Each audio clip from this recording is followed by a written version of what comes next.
하나님 말씀 고린도후서 13장 4절 한 절 말씀 우리 봉독합니다. 그리스도께서 약하심으로 십자가에 못 박히셨으나 오직 하나님의 능력으로 살으셨으니 우리도 저희 안에서 약하나 너희를 향하여 하나님의 능력으로 저와 함께 살리라. 아멘. 할렐루야. 옆에 분들하고 함께 인사하십시다. 잘 오셨습니다. 하나님이 사랑하십니다. 믿습니까? 오늘은 종료주일입니다.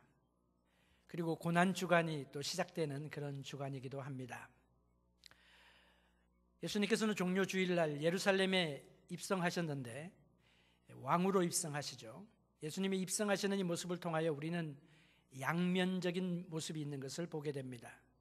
먼저는 이 예수님이 입성하신 종료주일날은 유대인의 절기를 계산해 볼 때에 6월절에 식구들을 위하여 잡을 양을 선택하는 날이 됩니다.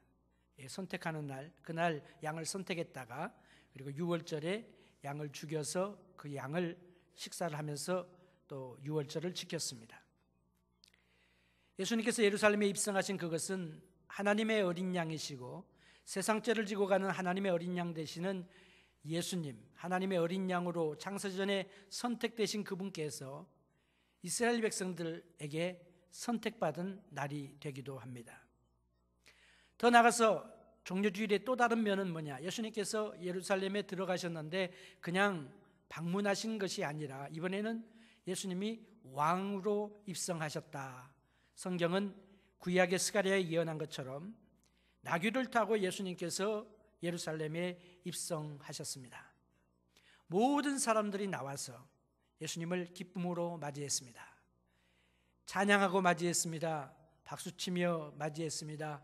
종려나무 가지를 꺾어들고 나뭇가지를 땅에 예수님이 지나가시는 자리에 이렇게 깔아놓았습니다. 자기들의 겉옷을 벗어가지고 예수님이 가시는 길에다가 덮었습니다. 왕의 행렬입니다. 예수님께서 왕으로 입성하신 그런 모습인데 초림하신 예수님께서는 겸손하게 나귀를 타고 입성하셨지만 재림하시는 예수님께서는 만왕의 왕이고 만주의 주로서 오실 것이라고 성경은 예언하고 있습니다. 모든 무릎이 예수님의 이름 앞에 무릎을 꿇게 된다 했습니다. 모든 입술이 예수를 주로, 예수를 하나님으로, 예수님을 찬양하고 고백하게 될 것이라고 했습니다. 종료주일의 양면성이 있습니다. 마찬가지입니다. 우리 예수님의 삶에도 예수님의 성품을, 예수님의 그 모습을 보게 되면 두 가지 면이 있습니다. 예수님은 온전한 사람이셨습니다. 우리와 똑같은 감정과 제한과 한계와 고통 속에서 살아가신 완전한 사람이었습니다. 뿐만 아니라 예수님은 온전한 하나님이셨습니다. 예수님의 양면적인 모습이 있습니다. 마찬가지로 우리가 오늘 묵상하고자 하는 십자가에도 두 가지 모습이 있습니다. 십자가에 예수님의 인성의 모습이 나타나고 십자가에서 예수님의 신성의 모습이 나타나게 됩니다. 십자가의 신비함입니다. 여러분, 십자가가 뭔지 아시잖아요. 십자가는 형틀입니다. 어떻게 저주와 멸망과 실패와 패망의 상징인 십자가가 은혜를 가져다 줄 수 있겠습니까? 어떻게 거기에서 하나님의 능력을 우리가 경험할 수 있겠습니까? 여기에 십자가의 신비로운 하나님의 비밀이 여기에 있습니다. 예수님의 십자가의 인성과 십자가의 신성이 나타나는데 그걸 통하여 십자가의 능력이 표현되어지게 됩니다. 첫 번째로 십자가의 능력이 어떻게 나타나느냐? 오늘 본문에 보면 약하심으로 십자가에 못 박히셨다고 했습니다. 예수님의 십자가가 예수님의 낮아지심을 보여주는 것입니다. 예수님의 낮아지심을 보고 비하라 그렇게 이야기를 합니다. 예수님의 비하, 낮아지심. 예수님이 약하심으로 십자가에 못 박히셨다. 이 말은 예수님과는 맞지 않는 이야기잖아요. 예수님이 어떻게 약하셔서 죽으실 수가 있습니까?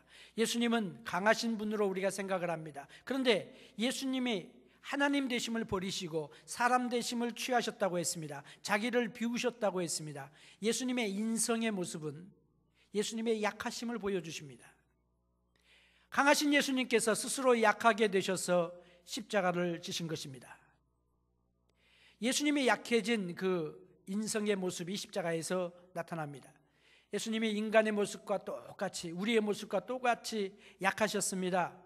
예수님께서 비웃음을 당하기까지 하셨습니다. 우리가 제일 싫어하는 게 뭡니까?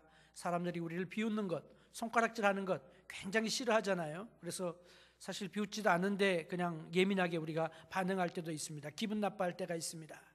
그런데 예수님께서 이 비웃음을 당하셨습니다. 예수님의 약하신 모습이 어떤 모습입니까? 사람의 몸으로 태어나셨습니다. 하나님이신 예수님께서 쫓겨다니십니다. 생명을 보호하기 위하여 애굽으로 피난을 가시기도 하시고 애굽에서 다시 돌아오시기도 하셨습니다. 죄인으로 재판을 받으셨습니다. 채찍질을 당하셨습니다. 고통을 받으셨습니다. 침뱉음을 당하시고 굴욕을 당하셨습니다. 피를 흘리셨습니다. 양손과 양발의 못을 박히시고 그리고 십자가에 달려 죽으셨습니다. 예수님의 약하신 모습을 그대로 보여주고 있습니다.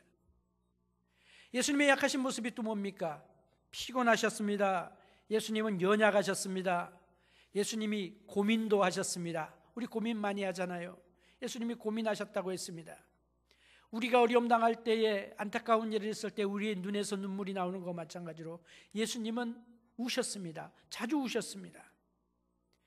예수님께서 우리가 경험하는 모든 인간사의 고통과 괴로움과 아픔과 그리고 다른 사람에게 말할 수 없는 나의 삶의 가장 깊은 그런 어려운 문제까지 우리 주님은 다 겪으셨다고 하는 것입니다. 예수님의 인성의 모습은 우리의 모습을 보여주는 것입니다. 예수님의 약하신 그 모습을 보이는 그 이유가 무엇입니까? 예수님께서 왜 십자가의 약한 모습, 낮아지심의 모습이 예수님을 통하여 십자가의 능력으로 나타나느냐? 그것은 다른 것이 아니라 바로 우리를 위해서, 나를 위해서 그렇게 하셨다고 하는, 나를 위하여 낮아지신 것입니다. 우리의 모습이 어떤 모습이에요? 우리는 죄인입니다. 죄인입니다. 그래서 죄인이 받아야 될 대가가 성경에는 분명히 있습니다. 형벌이 있습니다. 하나님의 진노가 거기에 있습니다. 허물과 죄로 죽었던 우리들이라고 했습니다. 우리는 허물과 죄로 죽었습니다. 죄의 삭은 사망이라고 했습니다. 우리는 죽어야만 되는, 죽지 않으면 안 되는 그런 존재가 다 되었습니다. 왜? 죄인이기 때문인 것입니다. 그런데 이 죄인을 어떻게 구원해냅니까? 여러분, 물에 빠진 사람 구원하기 위해서 어떻게 해야 됩니까? 물에 빠진 사람 구원하기 위해서 물속으로 뛰어듭니다. 그렇죠? 불타고 있는 집 가운데서 불타는 가운데 갇혀 있는 사람을 구원하기 위하여 어떻게 합니까? 불 가운데로 들어가야 됩니다. 약한 우리를 건지기 위하여 주님께서 어떻게 하셨습니까? 약한 저와 여러분을 건지시기 위하여서 예수님께서 연약함을 입으시고 세상에 오셨던 것입니다. 약하신 인성을 취하신 것입니다. 그리고 약한 우리를 도와주시는 것입니다. 히브리서 4장 15절 16절에 보면 예수님의 인성의 모습을 설명하고 있습니다. 우리에게 있는 대제사장은 우리의 연약함을 체휼하지 아니한 자가 아니요, 다른 말로 하면 연약함을 다 체휼했다, 경험하신 분이란 말이죠. 모든 일에